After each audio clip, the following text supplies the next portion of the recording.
will now call this special city council meeting,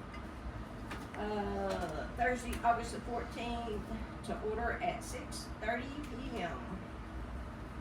Roll call. Becky Bernardi? Here. Tiffany Taylor? Here. Brandy Bell? Here. Mark Biat? Here. And Sherry Logan is not present.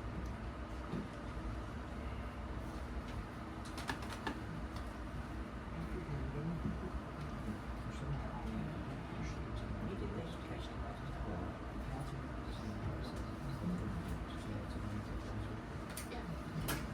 Mr. Brown, would you like to do our invocation tonight? Sure. All right, Lord, we come to you in prayer. Lord, we ask that you bless everyone here. We ask that you allow us to get to some business, Lord, and to help bring some training to the council, Lord, and to the city. Lord, I ask that you watch over those who can't be here, be with those who are ill, Lord, and just we ask that you watch over us and keep us safe and be with them. In Jesus' name we pray. Amen. All right, let's pledge allegiance.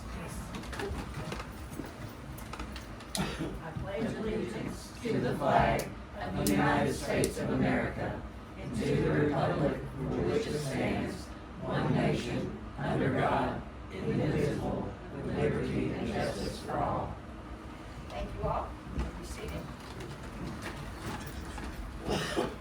Okay, item 4 is City Council training on small systems utility management, developed by Tom Fulton and presented by Chad Brown, Communities Infrastructure Management Specialist, Communities Unlimited. I will now give Mr. Brown the floor. Hey, how are y'all doing today? Yes, that would be good. So, just to make sure everybody knows, this is not going to be the rate study presentation. That's going to be done at a later date. And I'm asking for, my grandmother's with hospice. She's been with hospice for about 2 days. So, I'm just trying to get to this meeting and get home. So, and all this presentation is going to be available so you guys can print it out. You guys are going to have all our contact information. And again, this is just something that was developed by Tom Fulton. He's 40 years in the water and wastewater business. So he has a lot of knowledge, and he actually is licensed to give presentations and trainings through TCEQ. And he has a good relationship with TCEQ. So, with that being said, if you guys have any questions, and I'll pause along the way and see if you guys have any questions. All right, thank y'all. Okay.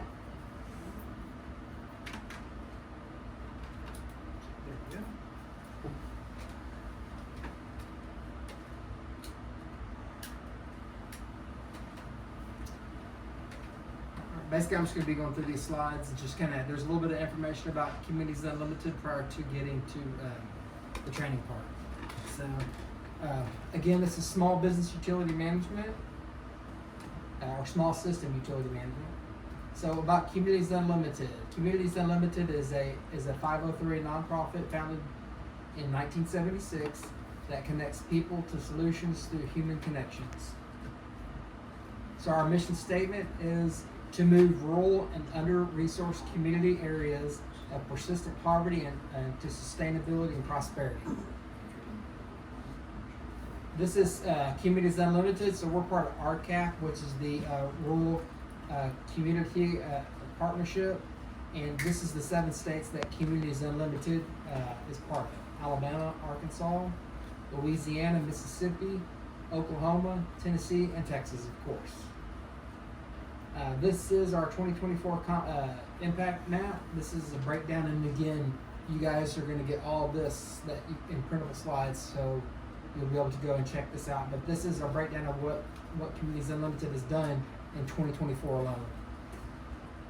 This is areas of food insecurities in the United States, and you can see most of Communities Unlimited is in that area as well. Persistent poverty areas, you can see how those are in a lot of the urban areas and border areas in Texas and other states. The minority population, this is a breakdown, and this goes and shows the different percentages throughout the U.S. and Texas mainly, and CU's area of operation. Kind of gives you a better idea of where our population sits. So in 2024, we did 250 loans, and 225 of these were business served. There was over 1,500 jobs created and sustained. So almost $8 million that we've leaned out, and over almost $162 million leveraged. And what that means is that's what we got from different funders like EPA, USDA, HHS, OCS. That's some of the people that we work with. So again, almost 1.5 million people served as part of that 1,073 communities. So the lending, we are a certified CDFI lending institution. As a CDFI, we expand economic opportunity for underserved people and communities by providing access to capital by the needs to prosper. That's part of what lending does. This is again some more about lending. So they do micro business loans from $500 to $50,000, and some business loans from $500 to $100,000. And we actually have referral loans for over $100,000. This is something that Communities Unlimited does. Part of our aspect and role is helping people get funding who normally can't get it through other institutions. So we work with different banks that give us the funding to give out, to loan out. Again, some more lending. We do have small community water and wastewater lending. I know that we've had some programs that CU is offering just for water and wastewater programs only. So we have specific funding for that. And as you can see, we also do loans for people. We get grants through the EPA and USDA to help people put in wells and septic systems at their own homes. So that's something that I will send and let you guys know. So if you got anybody around here who needs funding for their home or for their business, let us know. We can see if we can get them a loan. Again, this is more lending. This is some of the things that we help do. You can see there that we fill the gaps for communities and small businesses with lending solutions tailored to fit their needs. So environmental services, now we are called Communities Infrastructure. So what we do, this is what I do, is we are technical assistance providers, we're TAPs, and this is what we do is we go around all over the Texas and we try to help water and wastewater systems. It's small groups under 10,000. So you guys wouldn't believe it, but you're not the smallest group we have, but you're one of them. So we work along with different municipalities, water supply corporations, and we help them get with funders to help improve their infrastructures. Entrepreneurship. This is the group that helps out. These are accelerating small business growth and creating wealth and business opportunities. So if there are people here in the community and they would like to start businesses or have a business and they need funding or they need some problem solving and direction, that's one of the things Communities Unlimited does. Community sustainability. This is the ones we work with quite a bit. They're adding value in underserved rural communities by supporting their capacity building. So they'll come in and they'll try to see what they can do as far as if there's different things that's not water and wastewater infrastructure, if there's other needs, that's what these guys can really come in and help with. So they help, they'll help find funding for police, for buildings, for police departments, for vehicles, for police department, for fire or whatever, or the EMS. So entrepreneurship, again, one of the really good aspects that CU has is they help people who are small business owners or are wanting to be small business owners, and they help set up plans for them to follow. All right. Before we get started, I was going to see, is anybody have any questions about some of the different aspects of CU? And again, I know I may be kind of going through this quickly, I apologize, but again, you guys are gonna have all this out printed off, that way you can go through it and make notes, and that way, once we turn this corner, we'll be able to really get in here and get some of these other groups in here to help out. Alright. Okay, so, why do we need an OML plan? That's operations and maintenance plan. This is something that's gonna help. I'm just gonna read the slides, it's easier, so an O&M or operations and maintenance plan, it helps with knowledge retention and it's information documented. It's consistency, procedures are done the same way and repeatable. Data and records, information for diagnosis and troubleshooting, and sustainability, short and long-term activities to maintain your facility. Required. Operations and maintenance plans are required by TCEQ, the Texas Commission on Environmental Quality in Texas. Delegation of tasks. Operating procedures are needed before you can delegate a task. Sanitary surveys often looks for operating procedures, and we're looking for minor deficiencies. That way, sometimes the smallest thing can be the biggest problem. So this helps set up steps so we can stay on top of this, the maintenance of our systems. Questions. Is an OML plan required for your facility? And do you have an OML plan? I think you guys do, and you guys are working right now. So it's something that like it says, was your OML plan developed by your staff or an outside consultant? And a lot of times it's both. But if it's done with general knowledge of the system or insight, that's the best way to go. But they do have to be looked at yearly, and that way staying on top of that. As far as I know there's daily, weekly, monthly, quarterly, and yearly parts of the OML lists. What's the difference between operations, maintenance, and repair? Well, operations is running the system. Maintenance is keeping the system running in working conditions, and your repair is your major and minor fixes when it's broken.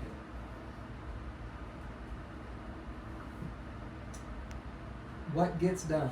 Well, we see that when times are limited, what gets done?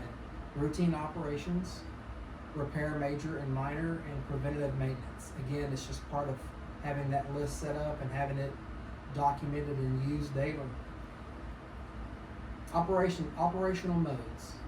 You have routine, which are daily, weekly, monthly, quarterly, and annual tasks.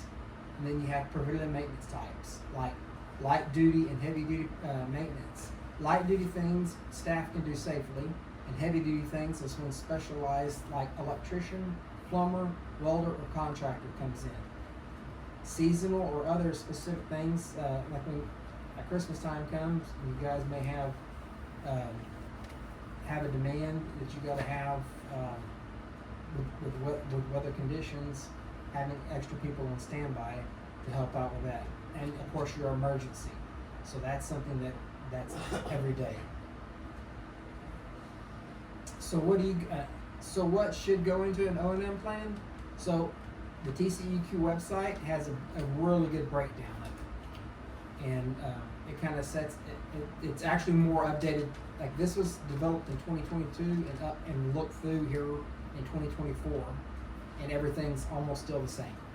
There are a few updates and changes, but the TCEQ website, you go in there and you type OML plan, it pops it up, and you can actually download it and fill it out. It's really good. It's just another tool that TCEQ provides. Okay. So what should go into an OML plan? Number one, your general system overview.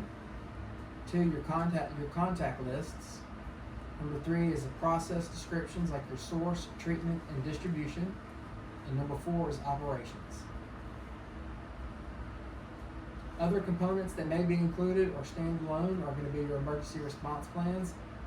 Again, very important in case of power outages or vehicle runs through and knocks down the light pole. That happens all the time. It's mainly in the cities, but it does happen. Having a good monitoring plan, communications plan, safety plan, and having a good asset management plan. So again, check with TCEQ, which is our primacy agency here in Texas. Overview of plan components. Number one, general system information. Again, your system name, your number, your location or address. It's going to be the physical address of the actual the system itself. The date prepared, the date to be updated, and the owner contact information, because some systems are privately owned, so you still have to put that in there. Operator and responsible charge, system type, population served, and production volume. So you have your average, your peak capacity, and your minimum flow. So having that good breakdown in there, that way, if there are issues and you have to have somebody come in, you have that. So okay, your contact lists. This is something that everybody has, no matter what type of department you have, police department, fire department, you always have your contact list. Utility contacts, regulatory, which is like TCEQ, emergency, and vendors and suppliers. Your vendors and suppliers, those are going to be good ones to have, because if you get a specific type of generator, you're going to want to get their information to utilize for your maintenance and repairs, following the vendor and suppliers and the manufacturers. Process descriptions. Develop a high-level description for your facility. Source, treatment, distribution, and storage. This is like for some of the people who have a little bit larger system than what y'all have here, but I know you guys are regularly working on this. Have a system and have process maps. So make sure that as things change or updates, you want to make sure it's mapped correctly.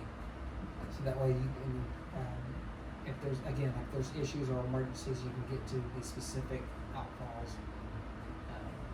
Sources. Identify all sources. Which that's just, I really don't know what that one is.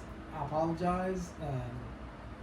I believe this is just trying to make sure that you can identify all parts of the system and be able to ID it and call in and do a location or figure out the characteristics. Sorry about that. Treatment. Identify processes and develop a process flow diagram. Treatment processes, documentation. Equipment manuals,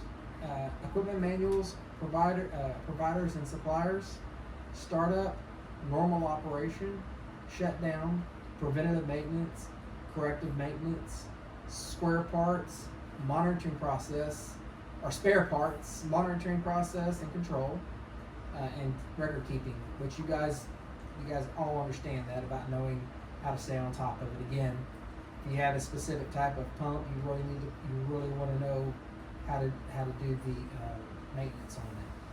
So, distribution. Okay, having a map of the distribution system is important. You want your entry points and sampling sites.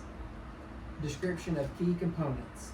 This is like your pipe diameter, your materials, valves, hydrants, booster stations, your PRVs, and your critical facilities.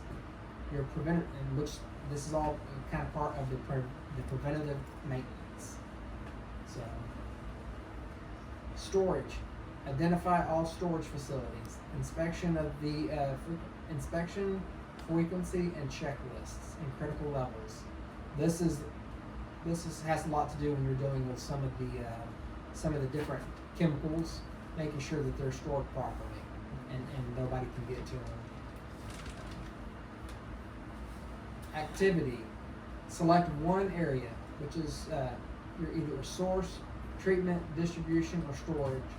Draw the area and select one process. Describe how to operate this process, start up, shut down, monitor how it works, and routine and long-term maintenance. Number 4, operations of key processes. Operator rounds, so that's really when they go out and they're going out and doing their daily walks of the system. checking it out, making sure they're keeping an eye on new repairs or possible leaks or backflows. So operational rounds, that's operations logs and checklists. There's some there are some examples of these logs in this spreadsheet, so you guys will be able to look at them and utilize them if y'all, or you guys probably already have some that you're using.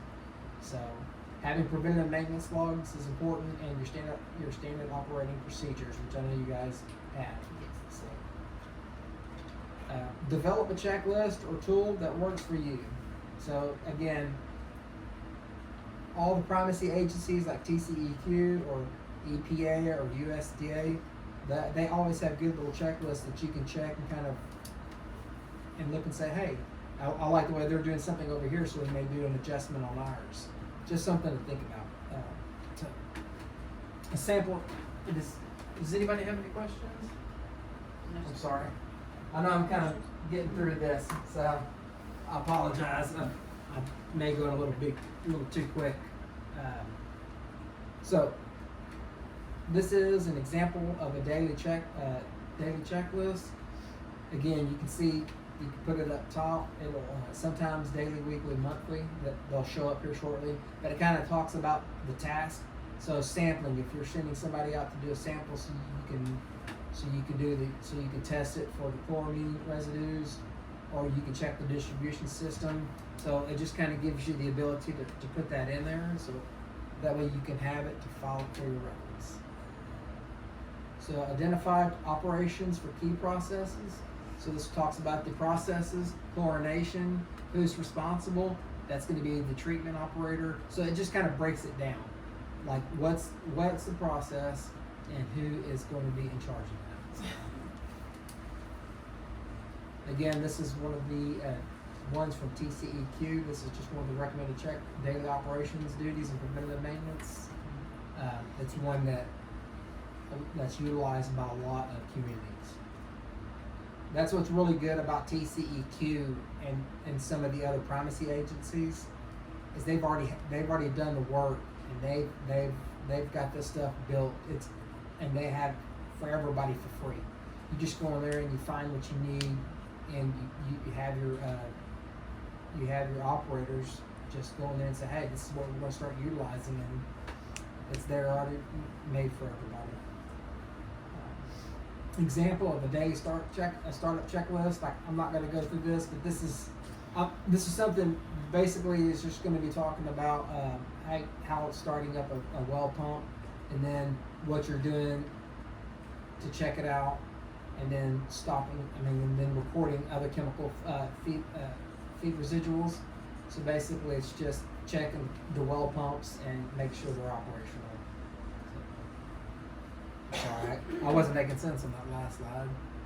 Okay, so these are more example log sheets. I'm just going to get through these. Is that good with you guys? Go ahead. Yeah. So this is more examples of routine operations for some of the communities that we've worked with. Another example of preventative maintenance log. It kind of breaks down again the category as well, and source water, and breaks down the monthly and weekly frequencies. This is a monthly check, PM check recommendations. All right. Before we get started on the SOPs, does anybody?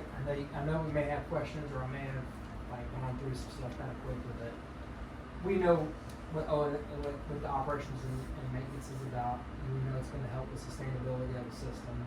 So the SOP just kind of it's continuing. This is going to be like, hey, this is what should be included, but just kind of lines out what to do and how to build it. Okay. And if anybody has any questions, just please let me know. You're doing great. All right, thank you. All right, SOPs. We've all heard of them. Sometimes we get a smile, and sometimes we don't. So, the needs of an SOP is to help with consistency, continuity, capturing the knowledge, productivity, safety, and training. So, what are SOPs? What SOPs are needed? So these SOPs are tasks that are to be performed routinely, several times, saving time and money.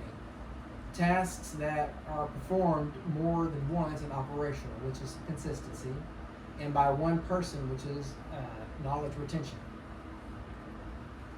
What SOPs are needed? Well, you need them for tasks that are performed infrequently, like maybe your weekly or monthly, and then you have your critical and high consistency task, which deals mainly with safety and to protect the public health. So we definitely want that. There's SOP templates here. This is just some of the again descriptions. Make sure your staff is qualified to perform the task. Required information, sometimes required information, nice to have information, and don't include in innovative formats. So again, that's the main things you need is the ones. Make sure your staff is qualified and trained. So required information. You have your consistent header, which is going to be. I'm just going to let you guys read this, but it's just basically it's talking about who's going to be in charge, what's the purpose and the objective, the safety issues, because we're going to do this training, or we're going to do this lockout, tag out, we're going to do safety data sheets. The procedure is going to be step by step, and which resources are we going to use. Sometimes required, operating limits and response, which we all should know the operating limits of a piece of equipment, or even of people too. The roles, which is the authorized persons, documentation, which is the data forms, the record keeping requirements, etc., and equipment. Nice to have. Well, nice to have is like, having a disclaimer to let people know about the SOP, your tips or troubleshooting, lessons learned, which are like lessons learned, historical information, visual aids, which are like tables, flow charts, and symbols, things that look pretty. Links to other SOP documents. Humor is always good.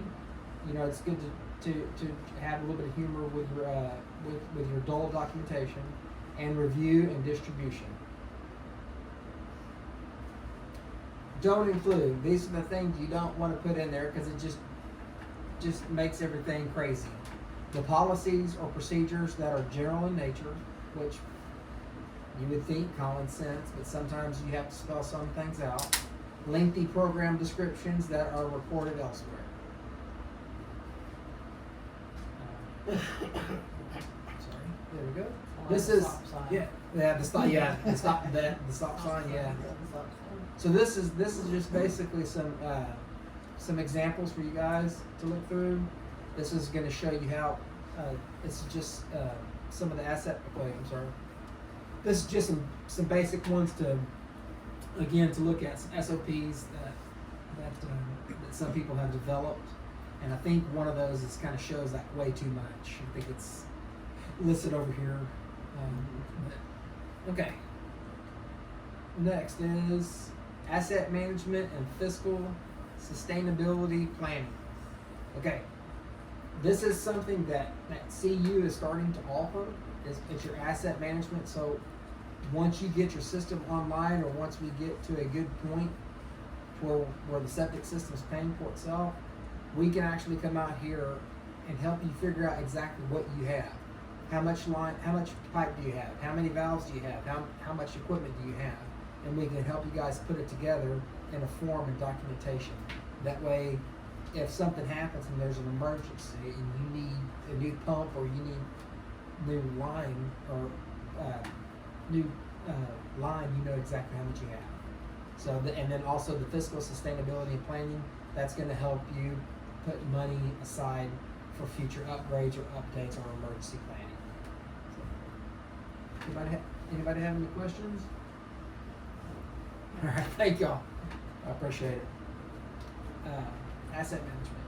The acknowledgements of this is the following presentation was developed utilizing materials provided by the EPA, and this is the article's titled Aligned Asset Management and finance improvements and decision making. So if you guys want to go in and check this out, you can go online and Google it, and it'll pull up the whole backstory of having the importance of having asset management. So, sustainability. We all hear that word a lot, and a lot of it, what does it mean? What is sustainability? It's the ability for something to be maintained at a certain rate or level. System sustainability is comprised of multiple factors. The sustainability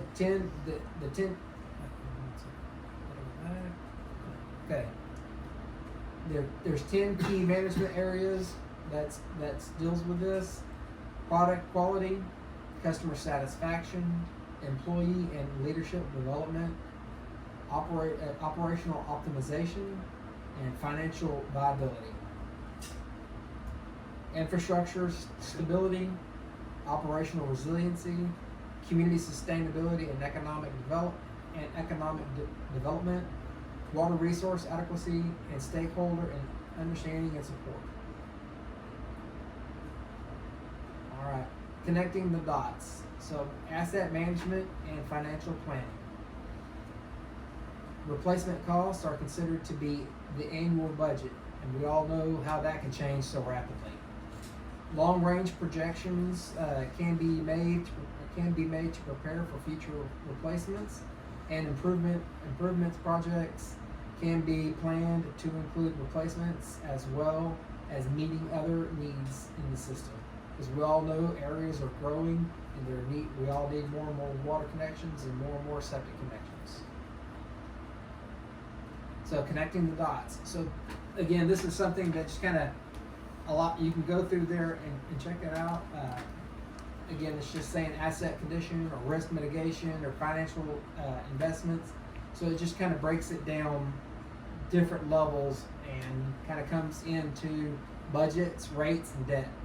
That's some of the three main things: is having a budget, maintaining your rates, and staying on top of your debt. Again, this is a different. This is law of fives. You guys can go in there and read this. This just talks about your condition, 1 being great and 5 being poor. So if you come up with a 5, that's your replacement budget requirement and 100%. So you got to jump on it. So just making sure that we're planning for these long-term financial issues and problems that are going to happen with these systems. Fiscal sustainability and planning. Before I get started on this, I'm just going to check, is anybody good, or we going to take a break or anything? Okay. All right, thank y'all. Yeah. Thank you, again, I appreciate you guys helping me out here. So fiscal sustainability planning, protecting your system's assets. Fiscal sustainability planning, what investment has been made in your system? Who are the investors? And what accountability to the stakeholders?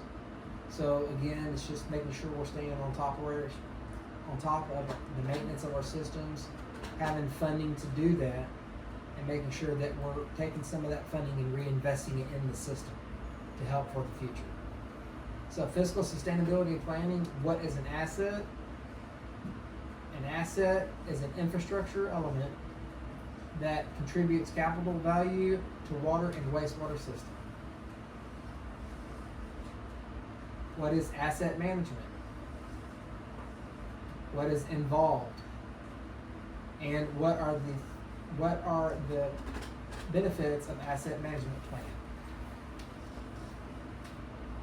Creating an asset management plan will reduce the likelihood of running to failure. And having an asset management plan enables a system to make better budgeting decisions. Again, we all know that we're running a septic system 24/7 basically. You're going to have breakdowns, you're going to need to do replacements, and having finance set aside for that is going to be critical. Challenges to establishing an asset management plan may include record keeping inadequacies, scheduling, resiliency, and let me go back. So, like, coming together and putting together an asset management plan, again, that's something that Communities Unlimited can help with. But again, TCEQ has great slideshow and great documentations already built that allow you to kind of pull it and kind of use that as a guideline. But having that asset management plan in place is really key, especially for smaller facilities, because you guys are really wanting to stay on top of your facilities and make sure that you have everything you need to continue the operations of it. So. Fiscal sustainability planning. Okay, so this is developing an asset management plan is a team effort. So, fiscal sustainability planning. So what we're doing is we're talking about take inventory and prioritize assets based on criticality. Again, that's finding out if your system's been in place for 20 years, then you know most of the time it has a 40-year shelf life. Some parts have 30, some years have 20 years. So it's just having that good, being able to go and pull that up and look at it and put your eye on it. Probably quarterly would probably be the best bet. The fiscal sustainability planning, so it's planning for your future. Determine replacement costs, which we all know that's going up dramatically. Consider a project if needed. So we know you guys are looking to do future replacements of your system and also to grow your the system, and that's going to help you guys out tremendously. And establish reserve accounts. That's very important. Planning for the future. Form partnerships with other systems. I know you guys are trying to work with similar, are trying to be in contact with similar systems of similar size. That's excellent.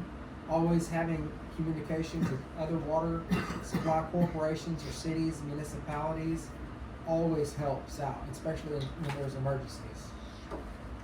Analyze current rate structures, which you guys did that. Apply for financial assistance, which we're working on that. We all know we're trying to get just working with the USDA with that. And prepare a continuity plan for emergencies. A contingency plan for emergencies. So, does anybody have any questions? No, sir. All right. Thank you. All right. This is just one second. Let me see. Okay. So fiscal sustainability planning, this is just more helpful tools. System inventory worksheets, prioritization worksheets, required reserve worksheet, budgeting worksheets, long range replacement planning worksheets. Again, that's what we're talking about is knowing the basically the shelf life of the system and its components. Again, this is just going to be showing some of the different types of tools that can be utilized. Again, if you see up here, you can see the asset, your intake structures, 35 to 45 years. So this is a great list to show you guys, hey, our systems may be getting a little older now. We need to start looking at possible replacements. Again, this is some of the inventory worksheets that goes through, again, the shelf life of these of some of these pumps, flow meters, and chemical and feed pumps. Prioritization worksheets. This kind of shows like what you really need to stay on part of and the redundancy of it. Required reserve worksheets. This talks about having financials, having a reserve money for replacements of these parts. So again, this is another budgeting worksheet example. This is something similar that we use. long-range replacement planning worksheet. Again, I'm gonna let you guys look at this because you're gonna be able to print this off. But this goes through and talks about all the different aspects of the systems and like how to look for it. Again, this is some more of the planning worksheets. Okay, fiscal sustainability planning. So we all know when you guys water loss auditing, you guys may not do that right now, but that I know you guys get your water from another system, and that you always need to make sure that you're checking for leaks within that system, and that way, you don't want to have. It's just being a good steward and staying on top of that, because water loss in Texas is huge. So this is some of the ways that we can reduce water loss. And this is something you can pass on to your friends and neighbors and say, hey, this is something maybe we're not looking at. But having meter replacement program and no unmetered usage, making sure everybody is paying for what they're using. And calculating average unbillable usage, or unbilled usage. That way it'll give you when you do the calculating of unbilled usage, it'll give you a good key factor of, oh, well, that's money that we're losing. Because that's something Tom Fulton says, your water meters are cash registers. You want to make sure that they're running well. You want to make sure that they're up to date, because it's going to help you track who is actually using what amount of water. So that's very important, again, with staying on top of water sustainability. Okay, fiscal sustainability planning. Why do all this? Well, because it's going to help for it's going to help the community and the sustainability. It's going to help the community or the Water Supply Corporation set themselves up for a successful future. It sounds like a lot of work, and guess what? It is. But you guys are already used to a lot of work, and you guys know what has to be done, and you guys are making stretches and you're making strides to get this taken care of. And will it make a difference? Yes, it will. It will make a big difference, and it's going to take, like I said, a team effort to get this done. Again, but it's going to pay dividends in the future. Risk and resiliency overview and training.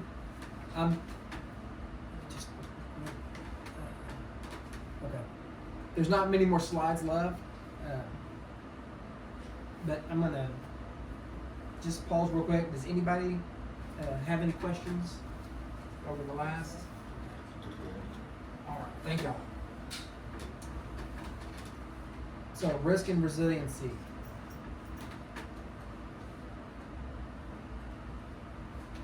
So we have, this is in 2000, I'm gonna let you guys, I'm just gonna read this real quick, I apologize. On October 23rd, 2018, the American Water Infrastructure Act, or the AWIA, was signed into law. The AWIA Section 2013 requires community drinking water systems serving more than 3,300 people to develop or update risk assessments and emergency response plans, or ERPs. The law specifies that the components that the risk assessments and ERPs must address, and establishes deadlines by which water systems must certify to the EPA completion of the risk assessment ERP. And I know you guys are saying, well, we're not 400 people, and you guys are part of a general area, and you guys are part of who are y'all with? Where do y'all get your water from? Combined. So yes. So I mean, it's always good to get with them and say, hey, this is just some of the things that we're learning about the water. Just trying to make sure that anything we can do to help out on our end, just let us know. And just making that communication and starting that dialogue always helps. Okay. Section 2013 of the American Water Infrastructure Act requires the community to water systems that they serve more than 3,300 people to complete a risk and resilience assessment and develop an emergency response plan. Again, that's some of the things too that we can help out with. We know you guys don't have that many people, but we can always help guide you and direct you for your ERPs. because we all know what happened in 2021 with the winter weather that came down, and there was a lot of mandates that came out for everybody, no matter what your size was, that everybody had to have specific things to help with their water and wastewater systems. Okay, I'm going to let you guys read through this. This basically is just a breakdown of the risk and resilience assessment requirements and assistance resources. So this just kind of is the information needed to have the assistance to help with the assessment may include an evaluation of capital and operational needs for risk and resilience management for the system, which means it's always good to have the capital improvement, having a capital improvement program, and having the funding and having the ERPs. The emergency response plan, again, this is your breakdown of what's required and what's for the ERPs. Again, that is something we can help out with as well. Your certified deadline. So you can see it's just basically broken down on 5-year plans. So your population served, you can see you guys are nowhere near that. So you're showing that. So your certification deadlines, that's just having your risk and resiliency plans and your ERP submitted, and then that's how long it's on a 5-year cycle. So whenever these are submitted, you have it's good for 5 years.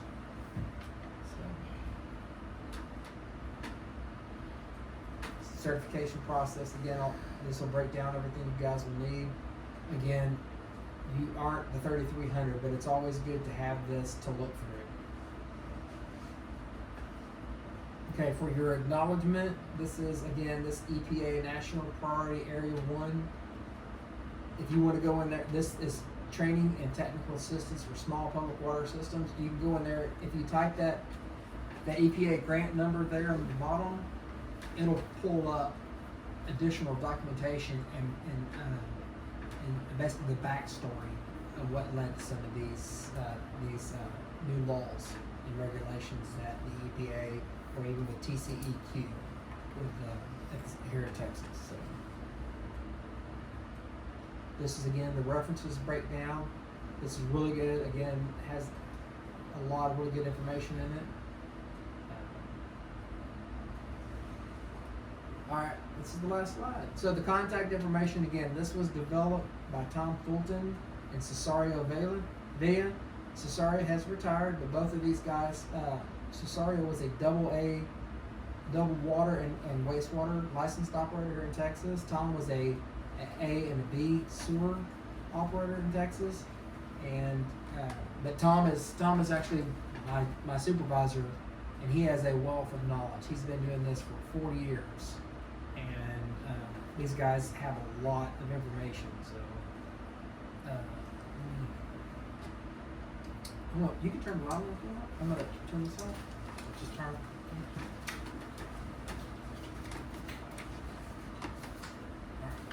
Thank you. All right. Again, I appreciate you guys letting me get through this. I know some of the stuff I may have sped through. Again, my mind's on my man. So, but this information, you guys will be able to have this. You guys will be able to print it out. It has a lot of great contact information, and it has a lot of really good things that a lot of people don't think about. A lot of times we're like, well, we need to do an SOP or we need to do an ERP. Well, guess what? A lot of this has already been done, and there's examples that are built and ready to be utilized. So you don't have to go in there and reinvent this thing. There's a lot of stuff that we can use and help you guys with. Like with Communities Unlimited, there are so many different levels and facets of Communities Unlimited. Again, we're community infrastructure now. We used to be environmental. But community infrastructure sounds kind of cool. So it just it also worked out that way. But in community sustainability, those guys can help come in. We have Healthy Foods Initiative. So community sustainability can help, those guys can come in and say, okay, well, this is where communities, infrastructure help, this is what we can do, this is where we're gonna take the ball from them and kinda help you guys through this next step. But we're still gonna be around, we're always gonna be around. And then entrepreneurship, again, those guys help come in and they can help somebody set up a new business, or if you have a business and you're struggling, they can help say, you know what, have you thought of this, have you thought of that, let's do a 5-year plan, let's do a 10-year plan, have you thought about applying for this loan here, have you thought about applying for this grant here? So this is some of the things that Communities Unlimited does, and it's not just sewers and septic systems, it's a whole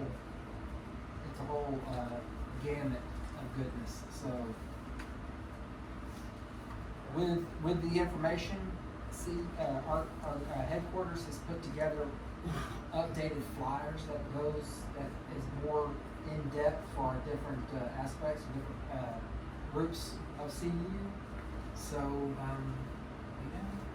you guys have any? Feel free to ask questions. I'm not just running out the You're door. good. I'm here.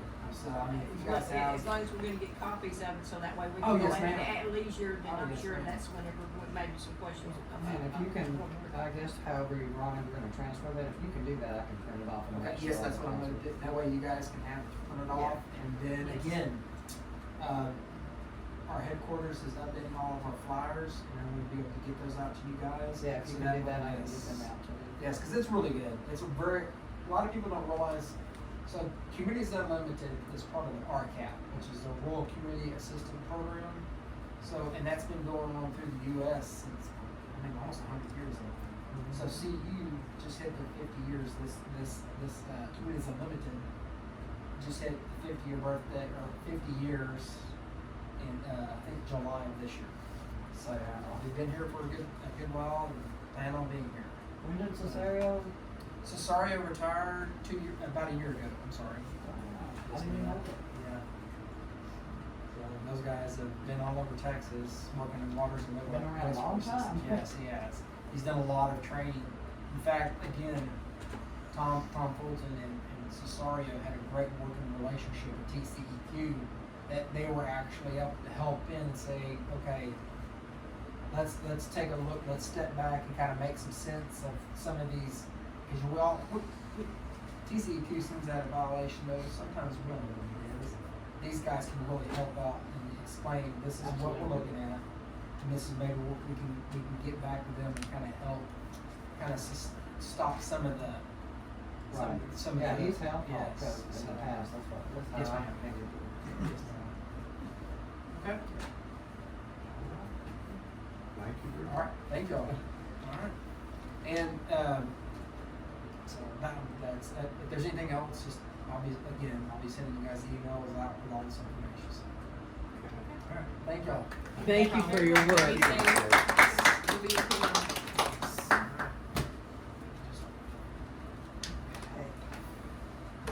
Again, I'm not just running out, so while I'm packing up, you guys think of it, let me know. Most of this is like, almost common knowledge. Yes, sir, it is. It's just, sometimes it just helps to have it in print. Right. That's how I try to print everything out and read it. Yeah, I So did it helps that me. for 30 years, So so you understand the books. Kind Yes, sir. all along the same route. Okay. Thank you, sir. Safe travels. Yes, thank y'all. And we'll keep your nana in our prayers. Thank y'all very much. Very much appreciated. Okay, item 5, announcements. Does anybody have announcements? Anyone? That has to go with the lens, cut the microphone. Thank you.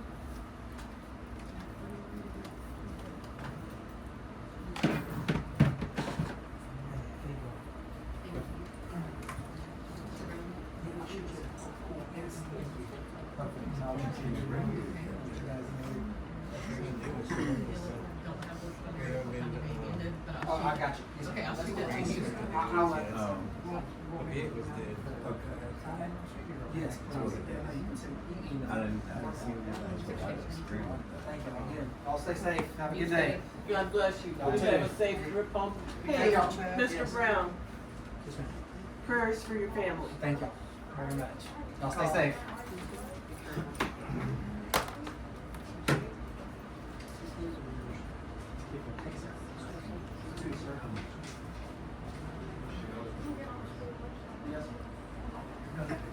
Yes, sir. We still haven't adjourned yet. Oh, yeah, they're still working on announcements.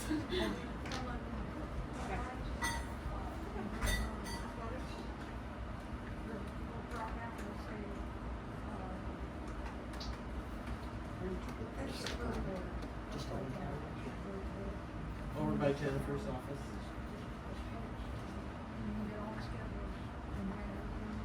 Okay, alright. Can I get a motion to adjourn this meeting? I have a motion, can I get a second? Motion and a second, all those in favor? This meeting, Hawk Cove, special session, Thursday, August the 14th, 2025, at 7:26.